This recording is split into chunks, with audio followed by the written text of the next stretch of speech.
He's the popular host, Tuesday NBA on TNT host, the Lefkoe show on Bleacher Report. Adam Lefkoe joining us on the program. Lefkoe, good to have you on. Dan, good to be here. Just want to say I woke up today, and you know sometimes when the voice just feels crispy when you wake up and you can't explain it? Yeah. It's happening, and I feel great. That's a good sounding voice is what you're saying.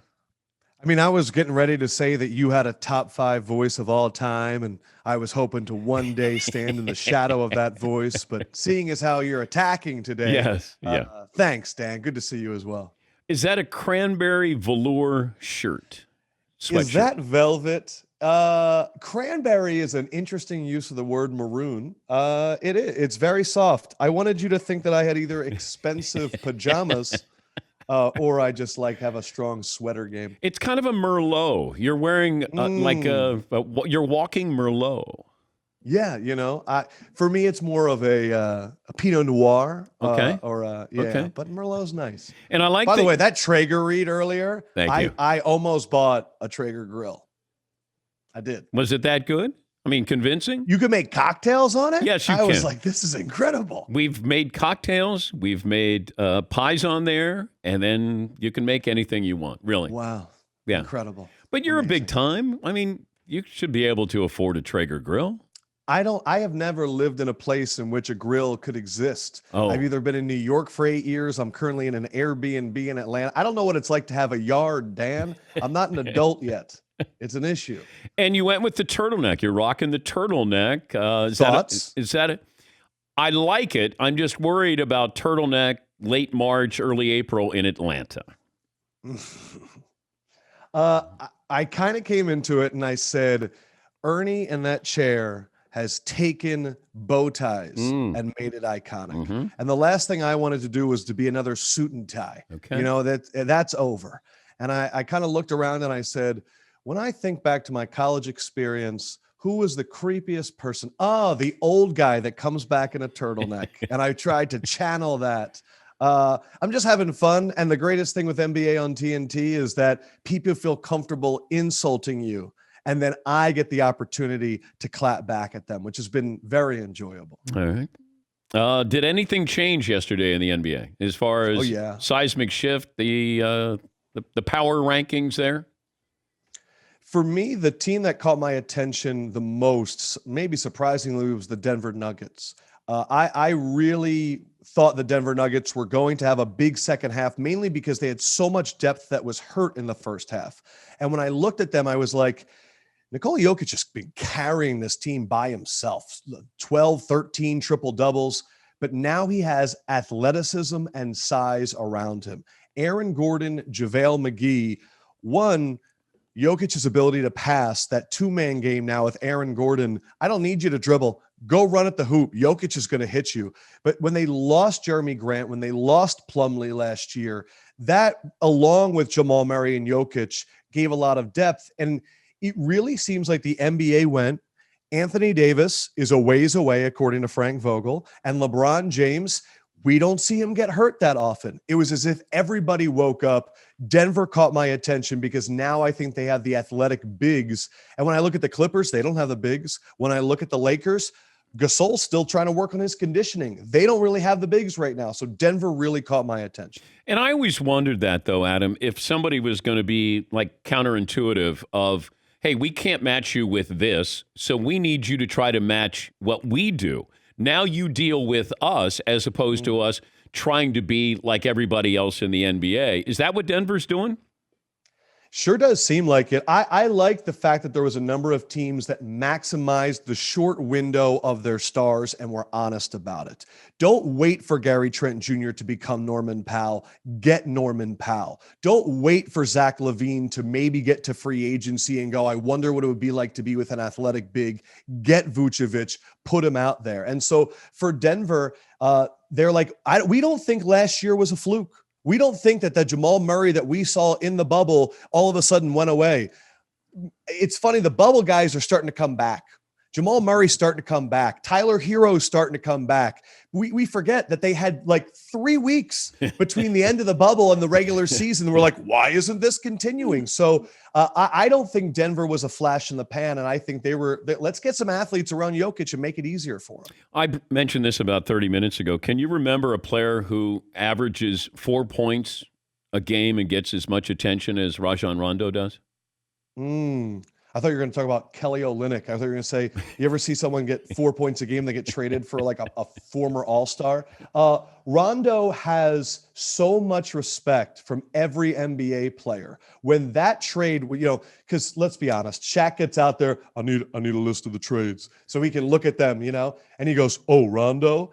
It's his IQ. We've read the stories before about how nobody learns the pocket of a shooter of his team better than Rondo and puts those perfect passes.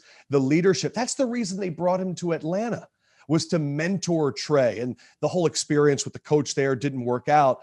But it is interesting that when I was looking at the crunch time numbers, the under 5 minutes for the Clippers, how much everything fell apart. And it turned into ISO ball where it was Paul George figure it out, Kawhi figure it out. And now that Rondo can be out there, the other thing that I love is Montrezl Harrell goes from the Clippers to the Lakers, and it felt like this backstabbing. Yeah. And it's now like the Clippers got their former Laker from last year to come right. So I pray that if the Lakers do fall, they fall to a spot in like 6 or 7 to where they have to play the Clippers in the first round, because that would be unbelievable. Rondo, a Hall of Famer?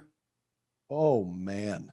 I feel like a lot of people are Hall of Famers. The pro basketball or the basketball Hall of Fame is very loose, but he's got a number of titles. I said he was, but okay. They're far more lenient with the Basketball Hall of Fame. I don't think he won anything at Kentucky in his, 1 year there? No. I believe. No. But Billy Gillispie, yeah. I feel like Rondo is a Hall of Fame, going to the Hall of Fame. I hear a lot of people just say Hall of Famer, so yeah, I would. I mean, I'm hearing Kyle Lowry's a Hall of Famer. Really? Rudy Gobert is a Hall of Famer. These are things I hear people say all the time, because you look and you're like, oh, Rudy Gobert's a 2-time Defensive Player of the Year. Oh, yeah. And we look at it's tough because we look at them in a vacuum, but NBA is loose. I just know that whenever the Hall of Fame comes up, Shaq is like, I wish it was tighter. It's the Hall of Very Good. Like he only wants like him, Kareem, Will, like that's all he wants in there is like 4 guys. Yeah, we are a lot more lenient when it comes to basketball because you have to. We know nothing of the process, Dan. It's not like the NFL where we know there's this conference room and there's writers and we know who's pitching you and what was the argument against you and we know the votings. The NBA, it's like Hunger Games, and they're like, and these are the 6 names, and we're like, wait, how did you get there? Like, how did that happen? Nobody is allowed to know. Yeah, very secret. I saw the latest odds after the trade deadline. It's the Nets, the Lakers, and then the Clippers. What have the Clippers done that would make you think they're the 3rd best team to win a championship here? Maybe I'm biased, but I thought the Sixers would be ahead of the Clippers. I mean, Embiid's out, and they've won 8 of 8 and 1 in their last 9 games. I got the Bucks and the Jazz and then the Sixers with these odds. I mean, Tobias Harris is only up to season average by 5 to like 25 points per game. Simmons is like a walking triple-double, and he sometimes doesn't even need points to even come near it. They now add George Hill. That's interesting. The Bucks are slept on, and I'm a part of the problem because I am one of those media members that has suffered Bucks fatigue and Budenholzer fatigue, and I'm sitting there going, you haven't adapted in the playoffs the last 3 years, and I'm self-consciously worrying that they're going to pull a Raptors, where when they won, everybody was like, yeah, well, prove it to me in the playoffs, and we just write them off all season long. I love the PJ Tucker edition, and I think we've forgotten that Drew Holiday is there, and he missed a large chunk of time with COVID. And then the Nets, though, to me are the most fun watch in the NBA.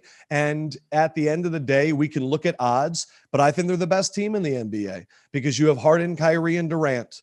And when those guys are clicking, I don't know who's stopping them because playoff basketball is half-court basketball, and it's a one-on-one game, and all 3 of those guys are a walking bucket.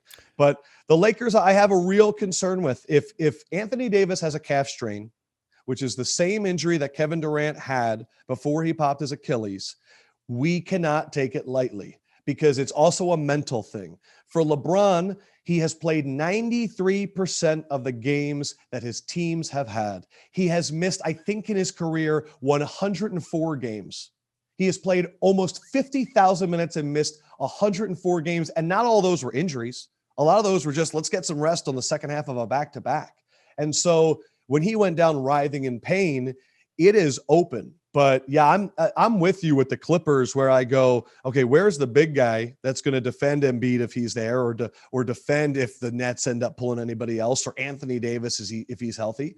And look, I love Paul George. He's having a career true shooting season, but we've seen this story before, and it's not one that I enjoy reading. Keep rocking the velour, keep rocking the turtleneck, but just keep on rocking in the free world, okay, Adam? That was great. By the way, can I ask one quick question before you kick me off? Yes, you can. You told me to be Stockton. Yes. Man, I want to be Iverson. And I just want to know, did you have any other broadcasting, hosting advice or analysis of what I need? Like, what do I really suck at, Dan? But there's nothing wrong with starting at Stockton because your job is to distribute. But when you want to call your own number, then it'll stand out even more. If you call your number all the time, then I think you get in the way of the people who they've done this before. But when you want to go and you can be Magic Johnson against the Sixers in the NBA Finals and, go for 42 points. But the other times, your job is to set those guys up. You got to have at least 10 assists a night. I like that you mentioned Magic in the finals. Yeah. Because he saved it for the stage. Yeah. Okay. Yeah. I mean, that was great. Pick your spot. You didn't do it here, but pick your spot when you want to be really good, okay? That burn brought to you by Traeger Grills. Not going to do it on our grills, but we'll do it on the show. Look at that voice. Listen to that voice. Not as good as this voice. No, well, not as good as this voice. Yeah, we know. Yeah. Keep your head up, okay? Thanks, pal. All right. That's Adam Lefkoe. Tuesday NBA on TNT host. Oh, wait till they give him like Wednesday and Thursday and Friday.